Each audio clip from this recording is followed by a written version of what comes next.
expectation, where is full satisfaction? Where is expectation, there is no satisfaction. Hello मित्रों, नीलेश सेठी के stock market mystery channel के माध्यम से आज हम तत्व चिंतन फार्मा के आईपीओ के बारे में डिटेल जानेंगे। मित्रों, यह आईपीओ 16 जुलाई को ओपन हो रहा है और 20 जुलाई को यह क्लोज़ होगा। इस आईपीओ का प्राइस रेंज 1073 से लेकर 1083 तक का है। फेस वैल्यू इस शेयर की 10 रुपये है। तत्व चिंतन फार्मा इस आईपीओ के माध्यम से लगभग 500 करोड़ रुपए जुटाना चाहती है और इस स्टॉक की लिस्टिंग एनएसई और बीएसई एक्सचेंज पर होगी। आईपीओ का जो लॉट साइज है वो 13 शेयर का है। आइए हम जानते हैं कि तत्व चिंतन फार्मा कंपनी किस बिजनेस में इन्वॉल्व है। तत्व चिंतन फार्मा भारत में केमिकल मैन्युफैक्चरिंग कंपनी है जिसकी नींव 1996 में रखी गई थी। तत्व चिंतन फार्मा का मुख्य व्यवसाय structure directing agents, face transfer capsule, pharmaceutical and agrochemical intermediates and other supply chemicals है।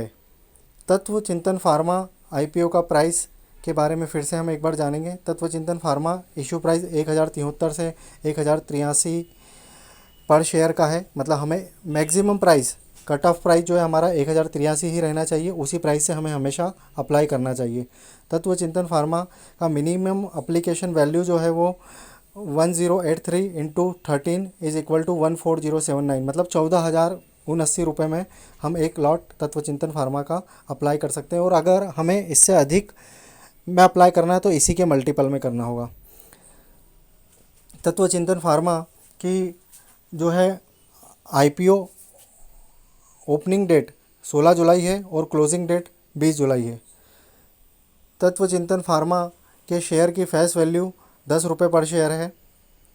तत्व चिंतन फार्मा इस आईपीओ के माध्यम से लगभग 500 करोड़ रुपए जुटाना चाहती है। तत्व चिंतन फार्मा की लिस्टिंग एनएसई और बीएसई दोनों एक्सचेंज में हो रही है। यह भी एक अच्छी बात है कि तत्व चिंतन फार्मा शेयर की लिस्टिंग एनएसई बीएसई में हो रही है, अर्थात तत्व चिंतन फार्मा कंपनी के शेयर को बॉम्बे स्टॉक एक्सचेंज और नेशनल स्टॉक एक्सचेंज में बाय सेल किया जा सकता है। तत्व चिंतन फार्मा के बारे में आइए अब हम रिव्यू जानते हैं। तत्व चिंतन फार्मा केमिकल मैन्युफैक्चरिंग बिजनेस में जाना पहचाना नाम है और जिसका मुख्य व्यवसाय मैन्युफैक्चरिंग एंड सप्लाई पर निर्भर करता है। तत्व चिंतन फार्मा द्वारा केवल 500 करोड़ रुपए के लिए यह आईपीओ लाया जा रहा है। पिछले 18 महीनों में कोरोना ने इस बिजनेस को नई ऊंचाइयां प्रदान की है। आने वाला समय भी इसी प्रकार के व्यापार के लिए अधिक लाभकारी दिखाई देता है। लेकिन किसी भी कंपनी के आईपीओ के बारे में मेरी सलाह हमेशा यही रहती है कि हमें हर कंपनी के आईपीओ में एप्लीकेशन लगाना चाहिए। ठीक उसी तरह तत्व चिंतन फार्मा आईपीओ एप्लीकेशन भी लगाना चाहिए। अगर हम इसके बारे में लॉन्ग टर्म व्यू देखें तो लॉन्ग टर्म में तत्व चिंतन फार्मा शेयर प्राइस अधिक ऊंचाइयों को छूने की संभावना दिखाई देती है। इसलिए अगर तत्व चिंतन फार्मा शेयर्स अलॉटमेंट हमें मिलता है तो लिस्टिंग वाले दिन ही गेन न लेकर इसे होल्ड भी किया जा सकता है। मित्रों, आशा करता हूँ आपको ये जानकारी स्पष्ट रूप से समझ में आई होगी और आईपीओ लगाइए और पैसा कमाइए। धन्यवाद।